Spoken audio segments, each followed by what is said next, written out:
Hello student, we are going to study unit first electrostatic.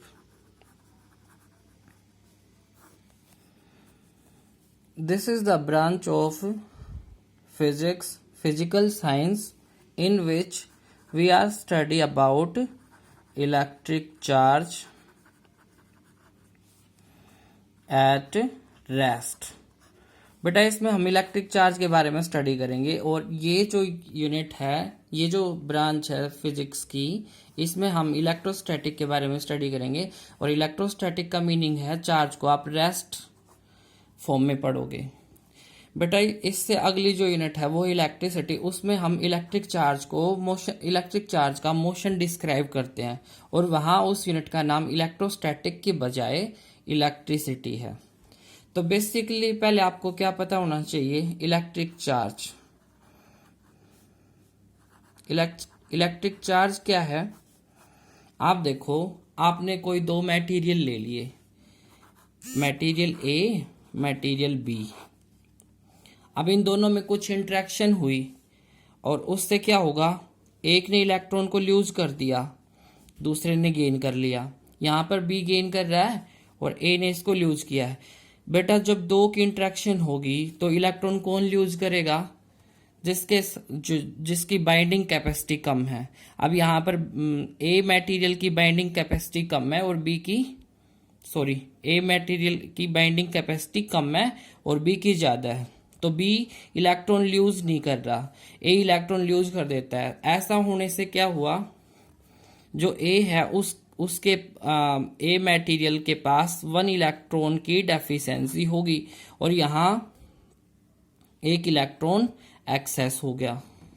अब जो material electron lose करता है वो मटेरियल पॉजिटिव चार्ज बॉडी और जो मटेरियल इलेक्ट्रॉन गेन करता है उसके ऊपर नेगेटिव चार्ज कंसिडर करते हैं। तो आपको पता चल गया इंटरेक्शन मतलब रबिंग। यहाँ क्या हुआ, आपने दो मेटल को रब किया, रब करने से जो लूज इलेक्ट्रॉन थे जिस मेटेरियल के पास, उसने इलेक्ट्रॉन को लूज कर दिया और दूसरे मटेरियल ने उसको गेन कर लिया। अब इलेक्ट्रिक चार्ज क्या है, अब इसको आप डिफाइन करोगे। Electric charge is the fundamental property of a material by which it's electric affect and it's interaction can be shown. इसके डेफिनेशन बेटा आप कवर कर लेना। इसी के साथ आप देखो इलेक्ट्रिक चार्ज। देखो बेटा, मैंने एक ग्लास रोड ली, ये मेरे पास पेन है, मैं एक स्मॉल बिट ऑफ पेपर रख लेता हूँ। मैंने एक स्मॉल बिट ऑफ पेपर रखा, ये देखो मैं इसको और छोटा कर लेता हूँ। क्या इसमें कोई इंटरेक्शन हो रही है, आप देखो कोई इंटरेक्शन नहीं हो रही। अब मैं इसको किसी क्लॉथ के साथ रब करता हूं। मान लिया कि मैंने क्लॉथ ले लिया, मैं इसके साथ इसको रब कर रहा हूं। ऑन रबिंग क्या होगा, एक मटेरियल इलेक्ट्रॉन को लूज कर देगा और दूसरा मटेरियल इलेक्ट्रॉन को गेन कर लेगा। अब देखो कितना अच्छा इंटरेक्शन हुआ, पेपर ग्लास के साथ स्टिक हो गए हैं, मतलब ये इंटरेक्शन शो कर रहे थे। यही क्या है, ये एक एग्जांपल है आप इलेक्ट्रिक चार्ज का। अब देखो कुछ प्रॉपर्टी है इलेक्ट्रिक चार्ज की, प्रॉपर्टीज ऑफ इलेक्ट्रिक चार्ज। तो फर्स्ट तो यही है, इलेक्ट्रिक चार्ज जो होता है फर्स्ट एडिटिव होता है, एडिटिव इन नेचर।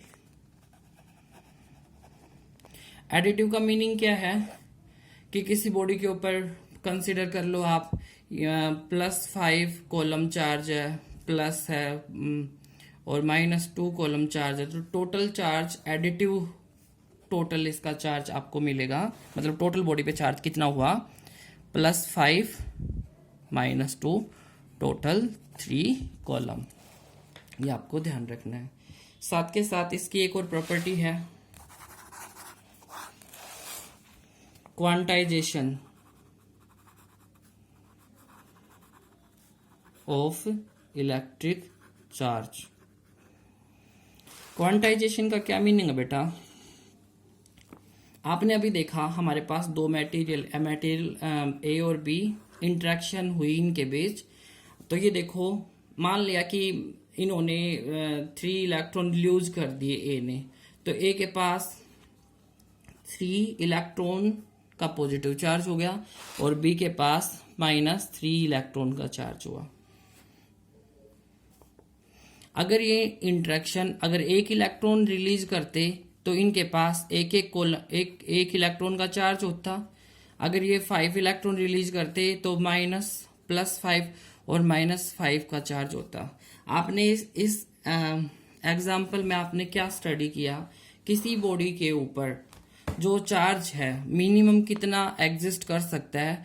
देखो बेटा, दो बॉडी है ए और बी, इंटरेक्शन हुई, या तो ये कंप्लीट इलेक्ट्रॉन रिलीज कर देगा या नहीं करेगा। एक से कम इलेक्ट्रॉन, कभी भी फ्रैक्शन में इलेक्ट्रॉन नहीं जाता। ऐसा नहीं होता कि हाफ इलेक्ट्रॉन चला गया और हाफ इलेक्ट्रॉन रह गया, हमेशा कंप्लीट इलेक्ट्रॉन ट्रांसफर होता है। तो यही इसकी क्वांटाइजेशन प्रॉपर्टी है कि भाई किसी बॉडी के ऊपर जो चार्ज होगा, टोटल चार्ज क्यू, वो क्या होगा। देखो, अगर 3 इलेक्ट्रॉन मूव करके गए तो 3 इलेक्ट्रॉन का चार्ज, 5 इलेक्ट्रॉन मूव करके गई तो 5 इलेक्ट्रॉन का चार्ज, और 1 इलेक्ट्रॉन मूव करके गया तो 1 इलेक्ट्रॉन का चार्ज हुआ। सिमिलरली मैं इसी प्रॉपर्टी के अकॉर्डिंग क्या लिख सकता हूँ? मान लिया कि n इलेक्ट्रॉन ट्रांसफर हुए तो मैं क्या लिखूंगा कि किसी बॉडी के ऊपर चार्ज कितना होगा, n of multiply by charge of electron, और या तो ये प्लस होगा या फिर ये माइनस होगा। तो इसी प्रॉपर्टी को हम क्या बोलते हैं? Quantization of charge. अब यहां से आप न्यूमेरिकल भी सोल्व करोगे।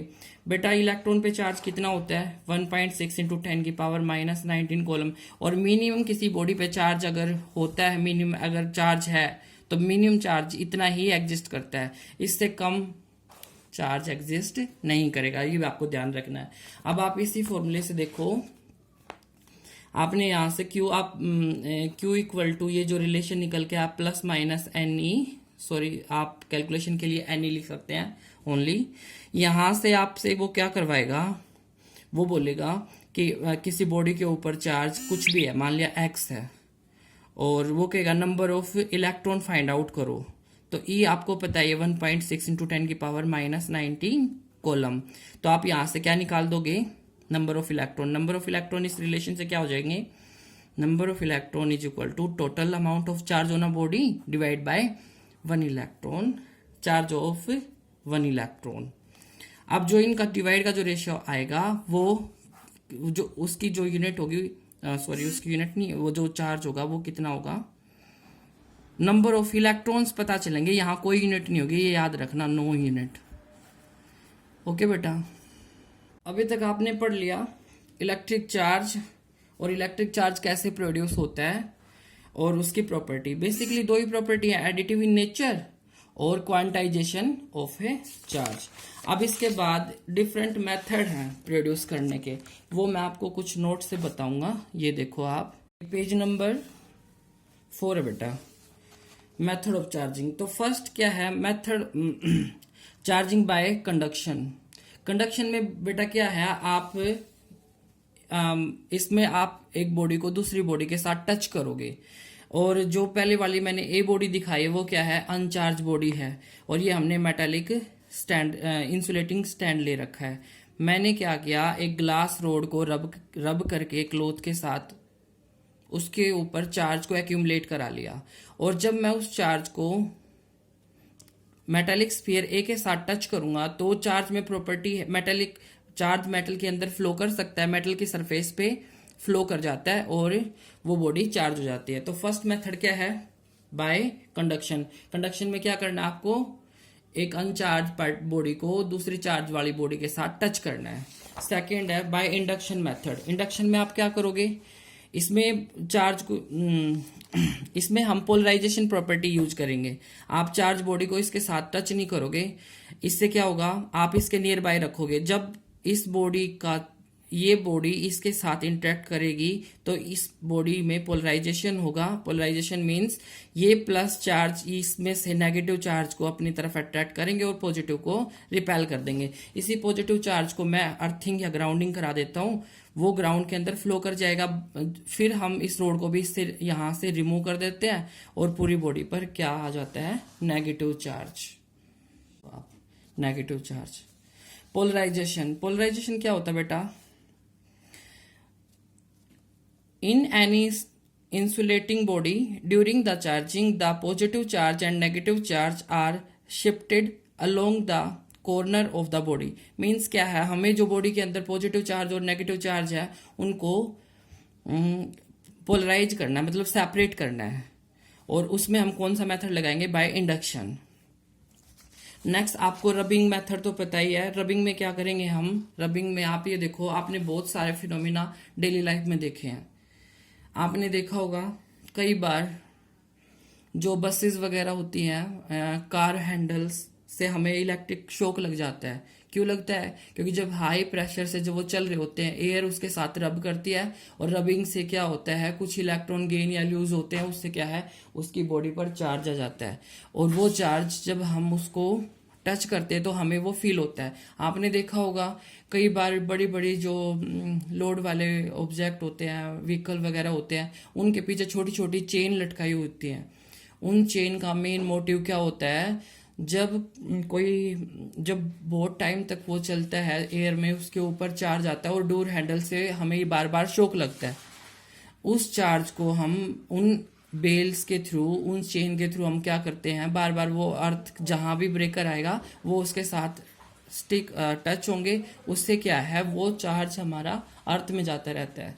और भी आपने देखा, कई बार आपने देखा टीवी स्क्रीन के पास आप खड़े होते हो और कई बार हेयर उसकी तरफ अट्रैक्ट होते हैं। जैसे हमारे छोटे छोटे रुए होते हैं स्किन के ऊपर, बाल हेयर जो होते हैं ये भी अट्रैक्ट होते हैं। आपने कई बार देखा हो कोम करते वक्त, कई बार आपने देखा है जो जो हेयर हैं वो कोम की तरफ अट्रैक्ट होते हैं। और so many example you are viewing in their daily life, you can do it. Last फिर मैं आपको ये बता रहा हूं, हमने यहां तक पढ़ा इलेक्ट्रिक चार्ज, और इलेक्ट्रिक चार्ज में हमने कुछ प्रॉपर्टी पढ़ी। फर्स्ट हमने पढ़ी additive. Additive means total body का जो टोटल चार्ज होता है वो एल्जेब्रिक सम होता है all charge present in the body. Second क्या है, क्वांटाइजेशन। क्वांटाइजेशन का मीनिंग यही है, किसी बॉडी के ऊपर जो बेसिक चार्ज होता है वो इलेक्ट्रॉन का इंटीग्रल मल्टीपल होता है, मतलब टोटल चार्ज होना body integral multiple of electron. ये भी हमने स्टडी कर लिया। थर्ड क्या है, आपने साथ के साथ ये भी स्टडी किया होगा, जो चार्ज बॉडी हैं, अगर सिमिलर चार्ज बॉडी है तो वो क्या करेंगी, रिपेल करेंगी। और डिफरेंट